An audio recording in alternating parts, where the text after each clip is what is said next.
Hello，大家好，我是非凡，欢迎回到我们的网美都在听。那这个节目呢，是我在这个频道用来设计给有 YouTube 会员的你，让你可以当成广播来听。那今天的呢，我又是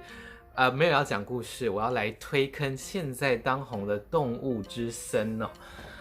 动物之森是任天堂 Nintendo Switch 他们现在最新的主机上面发行的自己家的一个游戏哦。那我从发售日3月20号玩到现在，也玩了差不多20天、21天。那为什么这个游戏会那么红呢？就是缺货到一个不行哦。它这个游戏的实体的游戏的价格呢，现在已经黄牛涨到了大概2倍到3倍以上哦。那也因此呢，造成我们的加上疫情的关系，很多人就待在家打电动嘛。我们的任天堂这个 Nintendo Switch 任天堂 Nintendo Switch 这个主机呢，也就是被炒得很高哦。像我有看到，比如说单主机原价大概9600嘛，它的官方的价格现在有到2万块啊、3万块都有，单纯是主机哦。因为以前至少还会给你搭配一些比较卖的没有那么好的实体光碟片哦，可能多卖个你5000块，但是你就是要多收2个你不是那么想要的游戏，但至少没有说就是单纯卖你主机就卖1万5，这是1.5倍嘛。现在已经开到单纯主机卖3万块了，我就觉得这些商人也真是当然就是抢手货，然后缺货供不应求的时候会发生这样的状况啦。但是我身为一个电玩爱好者，我觉得真的是有点过分呢，各位就是不要这么黄牛好吗？好的，那这个游戏到底在玩什么呢？为什么大家会这么疯呢？包含我自己本人哦，都玩得非常的入迷哦。那我整理了几点我的心得来跟大家分享一下。那第一点就是期待每天的到来哦。在岛屿上呢，里面的各种游戏中的事件，比如说动物要搬到你的岛屿上啊，或者是盖新房子啊，或者是比如说我们的杂货店要开张啊之类的，这些因为它的那个游戏的时间是照着现实的时间走哦，所以它就是要花1整天的时间。你今天玩，然后它大概每天的凌晨4点会计算到隔天去，所以就是你可以隔天再回来玩，你就会发现哦，又有新的事情发生了，又有新的动物搬进来了，又有动物要搬家了什么的。所以就是不是叫你一整天花12个小时在这个游戏上哦，说有一个破台的压力在，因为它就是每天就像日常生活一样，会有不同的事情发生。所以你急也没有用，当然你可以就是用调整游戏主机的时间的方式哦，然后来快速的让这个游戏进行进展，但是这个就是有点很快的，这个游戏就变成一个像你在刷东西、你在刷宝物一样，变得这个叫什么作业感很重哦，就变得好像不是在玩游戏，你好像在那个种田哦，农夫一样农东西。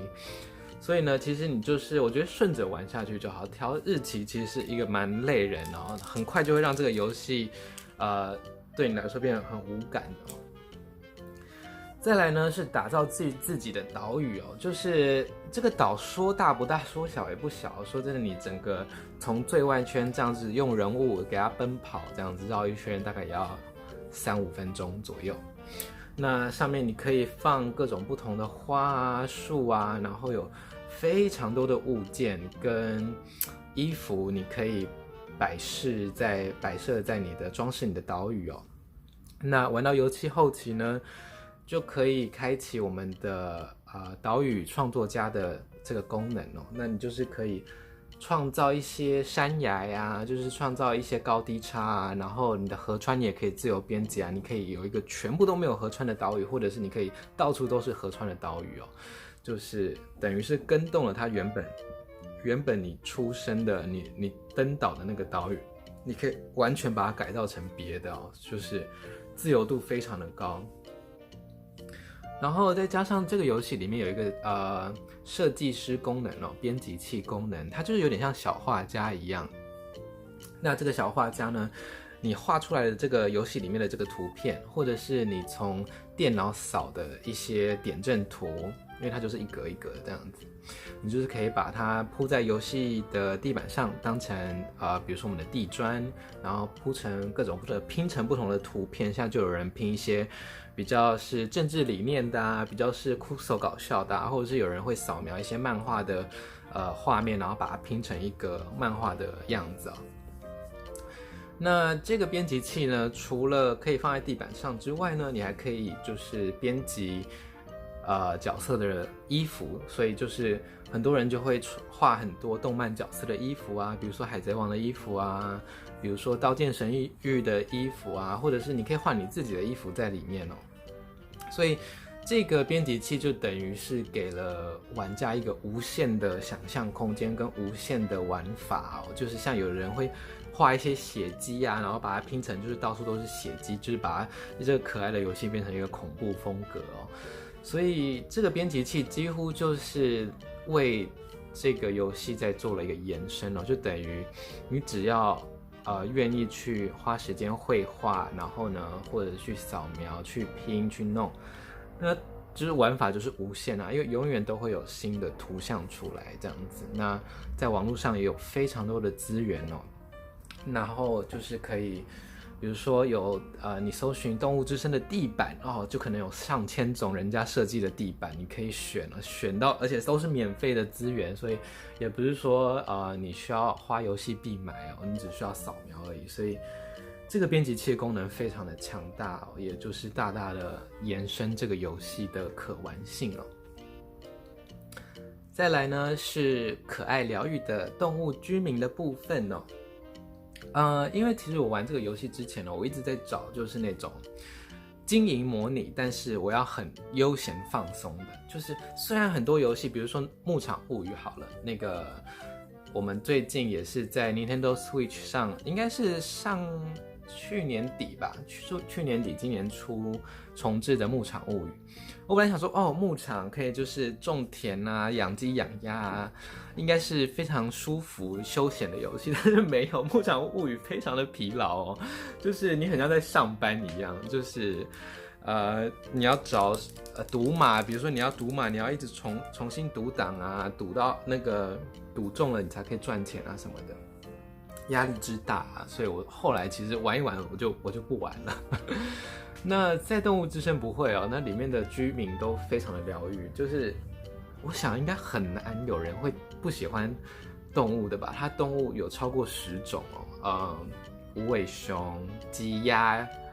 章鱼狮子、老虎，然后还有什么老鹰，然后甚至还有食蚁兽啊、牛、乳牛、鹿。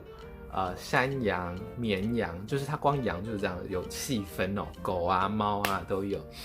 所以这种 Q 版的动物居民，而且他们就是设计都非常的有趣，就是它有那种可爱的，有那种很有个性的，比如说脸上会画烟熏妆的猫啊之类的，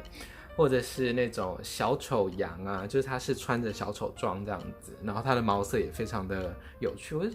而且这些动物居民就是永远都只会称赞你，只会说好话，所以你看了，虽然就是他们的台词就那一些啦，但是你就会觉得心情很好，就是一个良善之地的概念哦，非常的疗愈身心哦。然后里面有一些设计也蛮有趣的比如说有防贷系统就是因为你到了这个无人岛，你要打造你的自己的岛屿嘛，那你当然不是《鲁滨逊漂流记》自己上这个岛，然后就是你知道开始拓荒，没有，它其实是跟一个里面的 NPC， 它是类似房仲的角色哦，那他就是会给你房贷，然后呢，他不会逼你还，但是你还了之后呢，你就是可以再2代、3代，然后呢扩建自己的房子。我觉得这个设计非常的现实哦。然后还有大头菜啊，大头菜就是里面的股票。跟股票一样，你不能一次只买一个，你要一次买10张这样子。然后它每天游戏里面的商店呢，收购大头菜会有涨跌，就跟真正的股票一样。觉得虽然是简化版的啦，但是我觉得这个设定是蛮有趣的。然后我今天才发现，这个游戏原来有风水系统。就是东边它是照你的入口看哦，你进去的入口，然后看向荧幕，南边就是下面是要放绿色的家具，然后东边要放红色的家具，西边要放黄色的家具，然后这样可以增加你这个游戏里面的金钱的运势，还有那个得到随机物品的运势之类的，还有商店的特殊物品，就是跟你这个游戏里面房子布置风水有关。我想说，天哪！而且但是黄绿红这样的设计哦，我就觉得这配色好像不是非常的美观哦，因为我也本来配的就是比较杂乱感，然后就是比较歌德风哦，比较阴暗风的我的里面的房子的内装，然后现在我为了布置这个有好风水的，他们设计的好风水的房子，我就是必须把房子弄得很缤纷的黄绿红这样子，很好笑的一个设计哦。那重点呢，这个游戏不是是可以单机玩啦，但是你跟朋友连线玩有非常多乐趣哦。比如说你们可以交换物品啊，去朋友的岛上看他们的设计，把人家把岛设计成什么样子啊。然后比如说里面有很多可以自己制造的东西，那你可以交换你们的这个叫 DIY 方程式哦，就是你学会了之后，你就可以自己收集材料制作。对，这就可以跟朋友互通有无这样子，然后还可以寄卡片给朋友，然后寄一些心意卡啊，然后上面可以附礼物这样子。像我每天都会寄卡片给我朋友，然后他都没有回我，我想说 Hello， 是不是应该回我一些礼物呢？对，所以我觉得跟朋友游玩是非常的有趣哦，就是一起砍树啊、钓鱼啊、抓虫啊之类的。那基本上这个游戏是不会有破关的一天啦，它会有就是它的功能已经全部给你的一天，就是比如说它最终的功能就是你得到这个岛屿创作家，你可以自己改变这个河川，自己改变这个山崖，自己那个堆一些高低差出来。但是之后呢，就是放手让你玩了，之后就是居民来来去去，然后呢，你收集各种不同的物品，然后布置你的家，去朋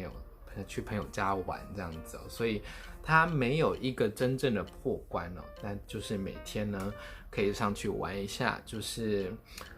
敲敲石头啊，采采果树啊，浇浇花啊，然后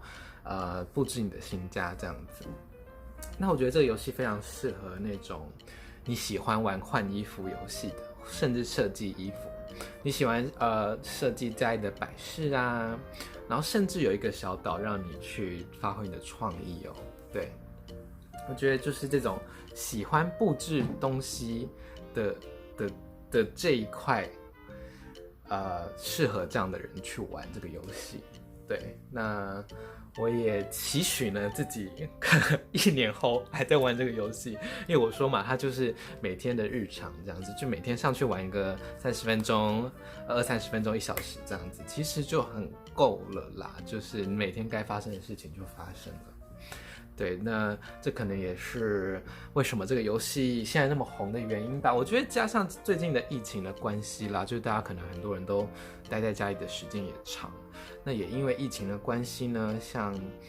就有一个我记得是小学生还是中学生啊，就是在这个游戏里面办了自己的毕业的庆祝哦，然后也有点阵图的插画家。就是用这个游戏呢当做画展哦，它就是因为有那个我们的编辑器功能嘛，那他刚好就是做点阵图的插画，然后他就是做了很多他的创作在上面，然后呢布置之后呢，他就发一个代码出去，然后大家就可以因为这个游戏最多8个人同时玩，所以就是最多7个人同时到他的岛上去参观他的画展哦。对，我就觉得这是非常有趣的一个，那加上很多那个现在 FB 的那个小编都会 promote 他们的东西，透过里面的东西来编辑哦，就是某某森友会这样子，就觉得很有趣。那对，然后加上任天堂，我这2天看到一个新闻是他们的主机好像这一周还是下一周不会发货，因为其实主机一直闹饥荒哦，就是产量不够，供不应求，加上现在疫情的关系，他们的工厂可能有受到一些影响哦。我只能希望呢，他们赶快就是好好的出货，然后让这个主机的价格不要那么乱。因为我身为一个游戏迷，看到这个游戏啊跟游戏主机这样子被人家炒作，然后想玩的人玩不到，然后呢可能还要花更多的钱，然后让一些你知道我觉得他们是奸商啦，对，我觉得他们是奸商。然后这样从中得利，我觉得非常的不 OK。加上也有朋友要玩了，所以他一直买不到，我也觉得啊，好可惜，就是没有办法一起玩。好啦，以上就是我们的动物森友会为什么大家会那么着迷的原因。那我就跟大家分享一下我的心得咯。大家有没有玩动物森友会呢？你想不想玩动物森友会呢？你看过最夸张的任天堂 Switch 或森友会的价格是多少呢？欢迎在下面留言给我哦。那我们今天的节目就到这边，拜拜。